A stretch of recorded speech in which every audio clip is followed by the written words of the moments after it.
मेरे प्यारे दोस्तों नमस्कार। मैं गौतम यादव आप सभी को स्टूडेंट नगरी में स्वागत करते हैं। दोस्तों आज हम लेकर आए हैं जो पॉलिटेक्निक का सेट है, जो प्रीवियस ईयर 2001 का उसका क्वेश्चन हम लेकर चलेंगे 71 से आपका 80 तक इस वीडियो में होगा, जो बहुत इंपॉर्टेंट क्वेश्चन आपको दिया गया है। आज इसी का हम सोल्यूशन करने वाले हैं, जिसमें से हमारा क्वेश्चन नंबर 71 है। देखिएगा तो दोस्तों सबसे पहले क्वेश्चन क्या कर रहा है वो पूरे ध्यान से देख लीजिए। कहा जा रहा है मूलधन 400 रुपया है, 5% वार्षिक ब्याज की दर से 5% वार्षिक ब्याज की दर से 2 वर्ष में चक्रवृद्धि ब्याज और साधारण ब्याज का अंतर ज्ञात करें। क्वेश्चन नंबर 71 आपका है। तो देखिए यहाँ पे हम जो बनाए हैं बहुत सारे फार्मूलास बनाते हैं। फार्मूलास यहाँ पे हम नहीं बनाए हैं, इसका क्लास देखिएगा आप हमारे ऑफलाइन ले रहे हो या ऑनलाइन यूट्यूब पे हमारा वीडियो भी है CI और SI का, वहां से आप देख सकते हैं। तो देखिएगा माना कि मूलधन 100 रुपया है। मान ली मूलधन क्या देखिएगा, ये मान लीजिए पहला ईयर है, ये आपका दूसरा ईयर है। ध्यान से देखिएगा दोस्तों, 5% वार्षिक ब्याज का मतलब क्या है, 1 साल का ब्याज 5 रुपया। मान लीजिए पहला साल लगा 5 रुपया, दूसरा साल लगा 5 रुपया। जो पहला साल का ब्याज होता है CI, पहला साल का CI और SI दोनों बराबर होता है, क्योंकि एक आपका CI में इंटरेस्टों का भी इंटरेस्ट लगता है। देखिएगा पहला साल का CI आपका 5 रुपया और SI भी 5 रुपया। दूसरा साल का SI 5 रुपया, यानी 5 रुपया साधारण, 5 रुपया साधारण ब्याज का, 5 रुपया साधारण, यानी 55 रुपया साधारण ब्याज का जाएगा। लेकिन दूसरा साल का जब चक्रवृद्धि ब्याज निकालते हैं तो ब्याजों का भी ब्याज निकलता है। तो देखिएगा अब दूसरा साल पे यहाँ पे है, तब ये तो आपका 100 रुपये का ब्याज लगेगा, जो लगेगा ही, प्लस आपको 5 रुपये का भी ब्याज लगेगा। तब 5 रुपये का 5% आप निकालते हैं, 5 रुपये का 5% तो आपका आता है 0.25, ये हो गया।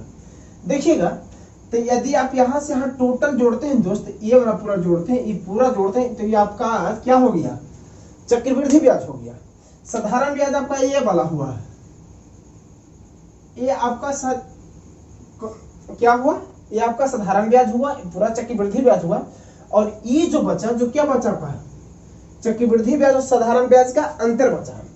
तो देखिएगा 0 यानी 25 पैसा आपको कब आया, 0.25 रुपया कब आया चक्रवृद्धि ब्याज, जब मूलधन 100 रुपया था। जब मूलधन 100 रुपया था तो CI और SI का अंतर कितना था, 25 पैसा, यानी 0.25 रुपया। तो हमारा मूलधन कितना क्वेश्चन दिया है, 400। तो दोस्तों इसको सोल्व करने का तरीका ऐसे ऐसे ऊपर नीचे हम काटते हैं और तिरछा तिरछी गुणा करते हैं। तो 25 चौके 100, दशमलव के बाद दो जीरो के बाद दशमलव पड़ेगा, यानी 1 रुपया। इसका आंसर आया 1। दोस्तों यहां से देखेंगे हम क्वेश्चन नंबर 72। दोस्तों यहां से हमारा क्वेश्चन नंबर है 72। देखिए दोस्तों इसके अपने जितने सारे हम सॉल्यूशन कर रहे थे वो हम पहले सॉल्यूशन कर लेते थे, क्योंकि आपको हमको समझाने में ज्यादा टाइम थे, वीडियो लंबा जाएगा, इसीलिए उससे हम बचने के लिए कि कम समय आपका ज्यादा से ज्यादा क्वेश्चन निकालते हैं, इसलिए हम पहले सोल्व करते थे। चलिए देखिए यहां से हम देखेंगे दोस्तों, आपका क्वेश्चन क्या है, यदि किसी समचतुर्भुज का विकर्ण यानी D1 बराबर 6 सेंटीमीटर और D2 आपका हो गया 8 सेंटीमीटर दिया हुआ है, जो कि फिगर में दो विकर्ण है AC और BD, दो विकर्ण है जिसकी लंबाई क्रमशः 6 सेंटीमीटर तथा 8 सेंटीमीटर है। तो कह रहा है भुजा की लंबाई ज्ञात कीजिए। तो भुजा की लंबाई बराबर भाटिए आपका क्वेश्चन कर रहा है दोस्तों। तो देखिए आप जानते हैं कि समचतुर्भुज का विकर्ण एक दूसरे को मध्य बिंदु पर काटता है, एक दूसरे को मध्य बिंदु पर काटता, मान लीजिए O पे काट रहा है, तो A आपका 3 सेंटीमीटर हो जाएगा, A भी आपका 3 सेंटीमीटर हो जाएगा। यही हम लिखे हैं AO बराबर OC बराबर 3 सेंटीमीटर। इसी प्रकार आपका BD पूरा दिया हुआ है 8 सेंटीमीटर, तो BO बराबर OD बराबर 4 सेंटीमीटर। चलिए ये जो हम निकाले कि समचतुर्भुज का विकर्ण एक दूसरे को मध्य बिंदु पर काटता, इस कॉन्सेप्ट से निकाले तो आपका 3 सेंटीमीटर हो गया OA और OD आपका 4 सेंटीमीटर हो गया। हमारा क्वेश्चन है AD बराबर व्हाट, तो AD बराबर फॉर्मूला अप्लाई करेंगे। आप ये भी जानते होंगे कि समचतुर्भुज के विकर्ण एक दूसरे को 90 डिग्री पे प्रतिच्छेद करता है, 90 डिग्री का कोण बनाता है। तो ये आपका 90 डिग्री होने के कारण आपका ये हो गया कर्ण। तो कर्ण का फॉर्मूला होता है दोस्त AO square plus OD square. इसी प्रकार आपका यहाँ आ जाएगा 3 का स्क्वायर प्लस 4 का स्क्वायर बराबर 9 का स्क्वायर प्लस 16 का स्क्वायर, सॉरी 9 प्लस 16। तो यहां से आ गया अंडर रूट 25, अर्थात आपका 5 जाएगा, माइनस में जाएगा नहीं, क्योंकि माइनस नेगेटिव लेंथ नहीं होता। यह हमारा है 5 सेंटीमीटर आंसर।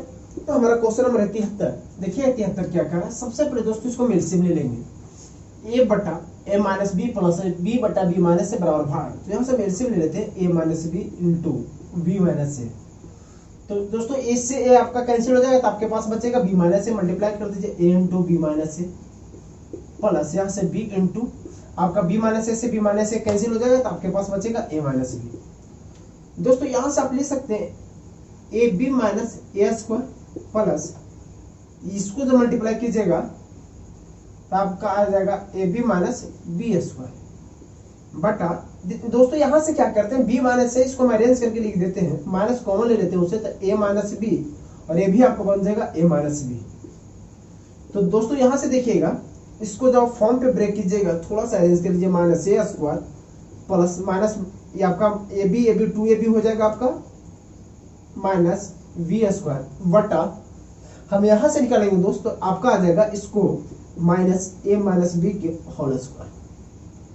यदि आप यहां से माइनस कॉमन ले लेते हैं, क्योंकि फॉर्मूला पे स्क्वायर कभी भी माइनस नहीं होता, इसलिए यहां से माइनस कॉमन ले लेते हैं, तो a square minus 2ab plus b square बटा माइनस में ए माइनस बी का होल स्क्वायर हो जाएगा। दोस्तों माइनस से तो माइनस कट गया, आप ये देख रहे हो ये भी ए माइनस बी का होल स्क्वायर पे है, तो इसको आप ब्रेक करके लिख सकते हैं ए माइनस बी के होल स्क्वायर बटा ए माइनस बी के होल स्क्वायर, तो कट के आएगा दोस्तों आपका 1। देखिएगा चौथे बहुत अच्छा क्वेश्चन उठाया है सर ट्रायंगल से। देखिए चौथा नंबर क्या कहा जा रहा त्रिभुज पी क्यू आर में आपका दिया हुआ पी आर की लंबाई 6 सेंटीमीटर, पी एस की लंबाई 3 सेंटीमीटर। और क्वेश्चन सिर्फ कहा गया है, ये क्वेश्चन आपको कहा जा रहा है, ध्यान से सुनिएगा,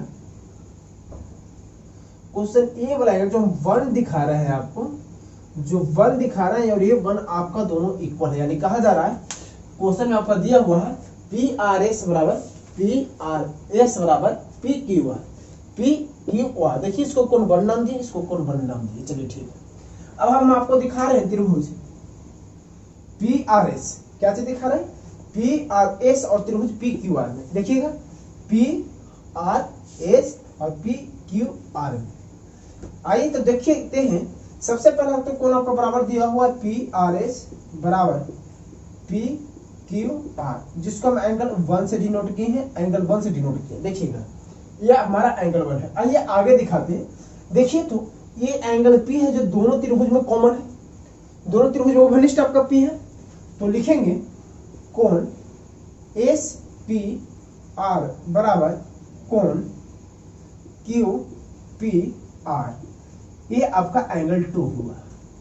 दोस्तों आप थ्योरी जानते होंगे, यदि किसी दो त्रिभुज के दो कोण आपस में बराबर होता है तो तीसरा कोण ऑटोमेटिक बराबर होता है, यानी आपका एंगल 3 आपका सेम बराबर हो जाएगा, वो आपका हो जाएगा कोण आर एस पी बराबर कोण क्यू आर एस। सॉरी माफ कीजिए, यहाँ पे आपको क्यू दिखाना है तो आर क्यू पी, एंगल हमें 3 दिखाना है जी। तो 3 दिखाने के लिए भैया आपको ही पूरा लेना पड़ेगा, यहां से आप ही पूरा लिए, ये आपका पूरा 3 होगा, आपका आ गया क्यू आर एस, ये आपका एंगल 3 बराबर हो गया। दोस्तों यहां से आप कह सकते हैं कि दोनों त्रिभुज आपस में क्या हो गया, दोनों आपस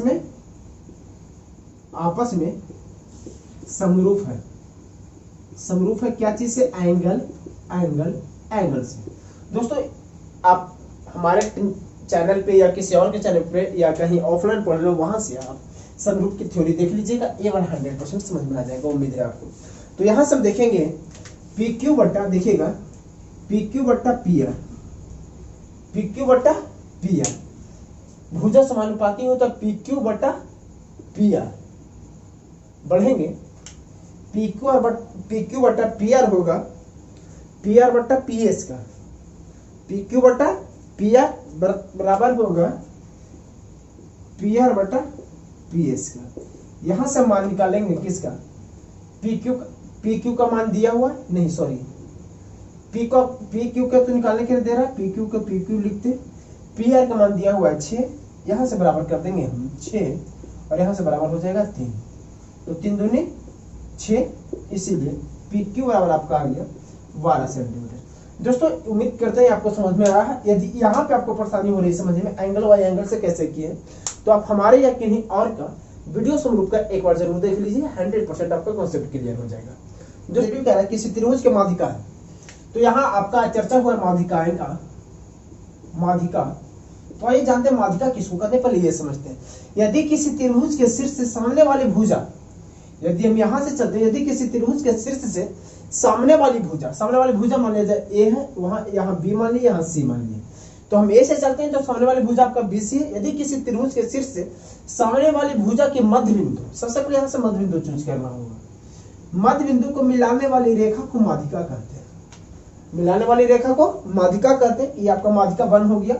अब यहाँ से चलते हैं तो इसका भी मध्य बिंदु लेंगे, यानी जितना इक्वल ये था इतना इक्वल ये होगा, जितना इक्वल ये है इतना इक्वल ये होगा, ये। चलिए इसी प्रकार जब आगे लेके जाइएगा तो ये भी यहीं से क्रॉस करेगा, जहां से क्रॉस करेगा ये दोनों भुजा सामने वाली मध्य बिंदु होगा। तो ये जो डिवाइड करता है 2:1 में करता है।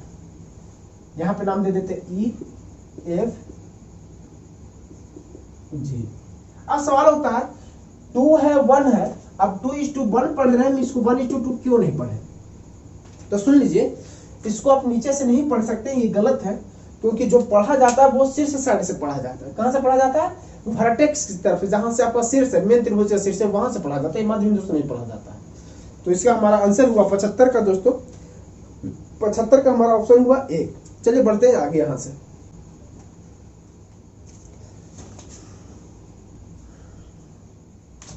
क्वेश्चन नंबर नेक्स्ट देखते हैं दोस्तों। क्वेश्चन नंबर हमारा कह रहा है 76। देखिएगा क्वेश्चन आपका हमारे ख्याल से मिसप्रिंट किया गया। आपका क्वेश्चन ऐसे लिखा गया है, ये आपका क्वेश्चन है, लेकिन हमारे ख्याल से क्वेश्चन मिस्टेक है। इसको सुधार के हम करते हैं, जहां पे आपका प्लस है बराबर यहाँ है, यहाँ पे इसको माइनस करते हैं। चलिए बढ़ते हैं यहां से मैं आगे। तो कहा जाता है दोनों का आपका जो रूट्स है वो आपका दोनों सेम है, तो इसका मूल हम मान लेते हैं, रूट्स मान लेते हैं अल्फा, और ये भी अल्फा। इसको सोल्व करेंगे, क्वाड्रेटिक के द्विघातीय समीकरण के सोल्व करते हैं तो 2 का अल्फा बीटा आता है ना, तो हम दोनों के यहाँ से अल्फा मान ले रहे हैं। तो बोलिए मूलों का योगफल क्या हो जाएगा? तो अल्फा प्लस अल्फा होता है -b/a। तो अल्फा प्लस अल्फा 2 अल्फा बराबर कितना हो जाएगा? आपका यहां से आ जाएगा -b, तो माइनस माइनस आपका हो गया +4/p, आपका यहां से आ गया। चलिए अब यहां से हम देखते हैं क्या है। यहां से हम निकाल लेते हैं मूलों का गुणनफल। अल्फा इंटू अल्फा बराबर होता है c/a। तो अल्फा स्क्वायर बराबर आपका हो जाएगा c का मान 3 और a का मान 3/p -b/a, और ये आपका हो गया क्वेश्चन c/a। दोस्तों यहां से देखते हैं, यहां से हम निकाल लेते हैं अल्फा का मान निकालते हैं। यदि आप अल्फा का मान निकालते हैं तो आपका 2/p आएगा, 2 आपका आएगा p।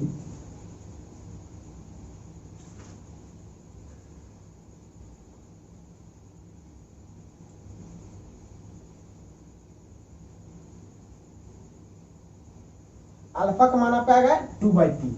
अब यहां से हम क्या करते हैं दोस्त, यहां से आपका आ गया अल्फा स्क्वायर बराबर 3/p है। हम अल्फा के मान यहां से रखना चाहते हैं 2/p का होल स्क्वायर बराबर 3/p। तो आपका आ गया 4/p स्क्वायर बराबर 3/p। तो यहां से बढ़िए दोस्तों, तिरछा तिरछे में गुना कीजिएगा। गुना करने से अच्छा 1p से 1p आप कैंसिल कर दीजिए, तो आपका 3p बराबर आ गया 4, इसीलिए आपका p बराबर आ गया 4/3, जिसका ऑप्शन दिया हुआ है बी। यदि आपका आंसर सही है ऑप्शन बी, तो चलिए यहाँ पर क्वेश्चन सुधार कर लीजिए। यहाँ जहां बराबर है यहाँ पे क्वेश्चन में आप माइनस कर दीजिएगा। तो यहाँ से देखते हैं क्वेश्चन नंबर 77 देखिएगा क्या करता है। यदि 4 संख्या है जिसका माध्य दिया हुआ है 6, तो 2, 5, 8 चौथी संख्या p का मान पूछ रहा है। माध्य का ये फॉर्मूला होता है, माध्य का फॉर्मूला होता है कुल संख्याओं का योग बटा कुल संख्या। आप पढ़े होंगे, जिसको औसत भी हम लोग कहते हैं। तो 1, 2, 3, 4, यहाँ से 4 आ गया, तो 6 बराबर आ गया 8, 2, 10, 5, 15 प्लस p/4। दोस्तों 6 चौके 24 बराबर 15 प्लस p, इसीलिए p बराबर आपका आ गया दोस्तों यहाँ से 9। यानी चौथी संख्या। तो यहाँ से देखते हैं क्वेश्चन नंबर 78। एक हौज पानी कि नल दोबारा 5 घंटे में भरा जाता है। देखिएगा एक नल है यानी आपका 5 घंटा में एक भाग काम करता है, एक भाग भरता है। देखिएगा कोई भी काम होता है वो एक होता है, चाहे एक भाग, जैसे कोई आप काम कर रहे हैं तो समझिए पूरा हो गया तो समझिए वो एक भाग काम हुआ, पूरा कंप्लीट मतलब एक हुआ। तो कहा जाता है 5 घंटा में एक भाग भरता है। यदि केवल 1 घंटे के लिए खोला जाए, यही नल केवल 1 घंटा के लिए खोला जाए तो कितना, तो 1 घंटे में कितना भरेगा जी, 1/5 भाग भरेगा। सिंपल सी बात है, 1/5 भाग भरेगा। ये आपका ऑप्शन हो गया ए, 678 का ए। देखिए क्वेश्चन नंबर 79 क्या कह रहा है, सरल रेखा x माइनस वाई बराबर 0 और x प्लस वाई बराबर 0 के प्रतिच्छेद बिंदु, कटान बिंदु, इंटरसेक्शन पॉइंट कहाँ पे होगा। तो सबसे पहला आपका कॉन्सेप्ट है, यदि आप ग्राफ विधि से, इसको हम 2 विधि से सोल्व करेंगे। देखिएगा पहले इसको सोल्व कर लीजिए फर्स्ट एंड सेकंड से।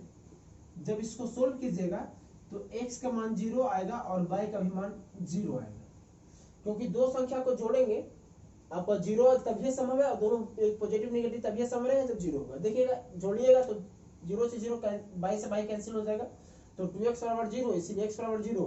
और जब x का मान 0 रखिएगा तो y भी आपका क्या होगा 0। तो ये आपका किस बिंदु पे हो गया, मूल बिंदु पे, यानी इसका कटान बिंदु हो गया मूल बिंदु। आइए यदि आप ग्राफ से देखना चाहते हैं तो जो आपका x बराबर x माइनस वाई है, x माइनस वाई बराबर 0 है, तो इसको आप लिख सकते हैं x बराबर वाई, यानी जो वैल्यू x का होगा वही वैल्यू किसका होगा, y का होगा। जो वैल्यू x का होगा यानी x पॉजिटिव तो y भी पॉजिटिव।